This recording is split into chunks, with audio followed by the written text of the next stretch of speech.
Welcome, welcome, welcome to my channel. My name is Rainer and this is Rainier Books. I have done a lot of single reviews in the last couple of months and I want to do one more today actually.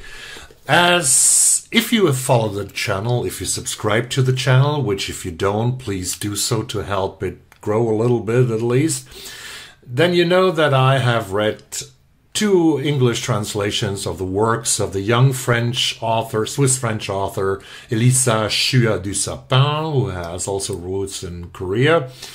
Her first novel was called Winter in Sakcho. It won the National Book Award for translated fiction a couple of years ago.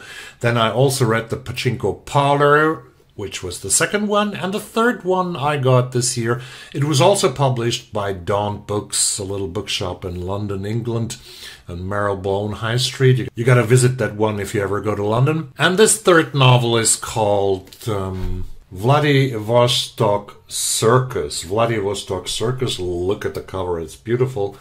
This book is a very interesting one as well. Natalie is the young protagonist. She's a woman hailing from Europe, and she finds herself in a city called Vladivostok, which means the fortress of the East, actually. And if you don't know where Vladivostok lies, it's about 9,000 kilometers, about 5,000 something miles east of Moscow, almost, at the coast to the Japan Sea, I think it's called in English. So very, very far away. It's 9 hours flight. It is, I think, 6-7 hours ahead of Moscow. And Vladivostok is a very remote place where not many people come. And this is, of course, before the Russian fascist aggression against Ukraine. And Natalie comes to Vladivostok in order to, well, design costumes for some artists, some Russian international artists who perform in Vladivostok Circus, in the circus that is located in Vladivostok, to perform the so-called Russian bar. So if you don't know what the Russian bar is, I didn't know that either in the beginning, let's take a look at the Russian bar.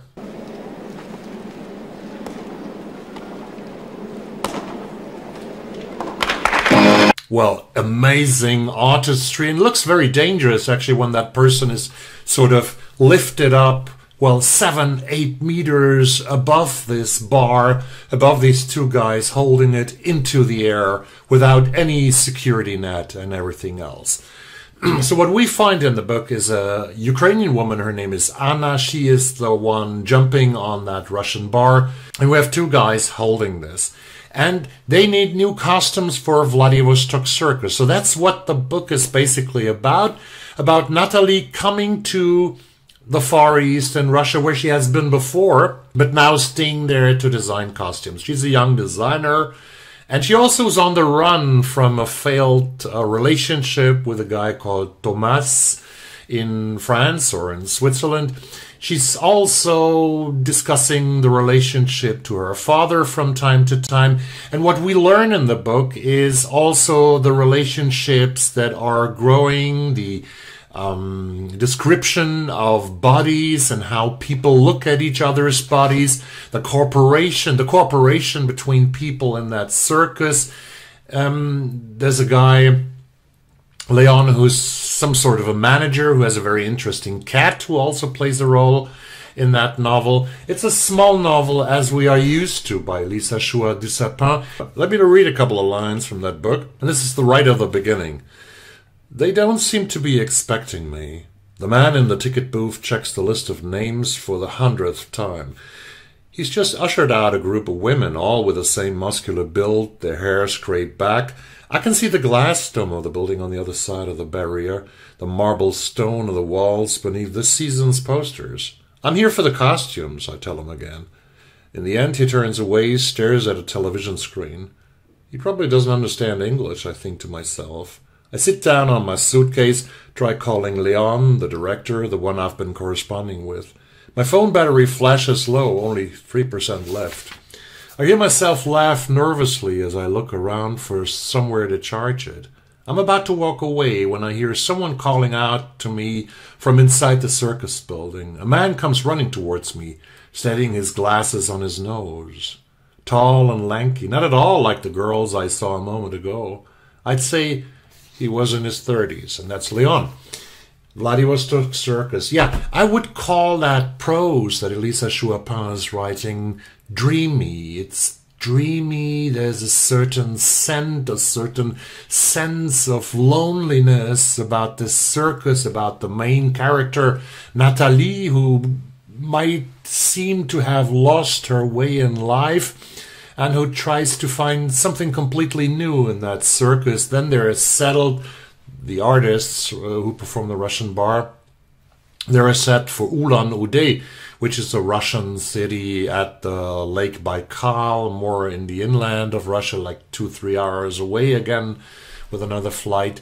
And there's not so much happening in Shua Dusapin's novel, but I love this dreamy, exotic, strange atmosphere that has this feeling of characters who have run away from something and who somehow ended up in Vladivostok.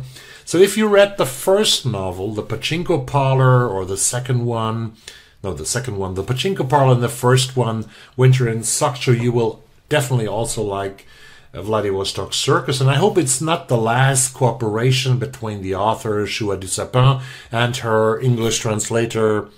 Her name is, again, of course, for the third time, Aneesa Abbas Higgins, who also got the National Book Award for her translation of the novel. So go and read this if you love exotic places, if you like characters who are sort of in between situations in life, and also about the relations of people, and dream yourself away to a different kind of setting. I enjoyed this novel a lot, and I absolutely recommend it to you if you like dreamy prose.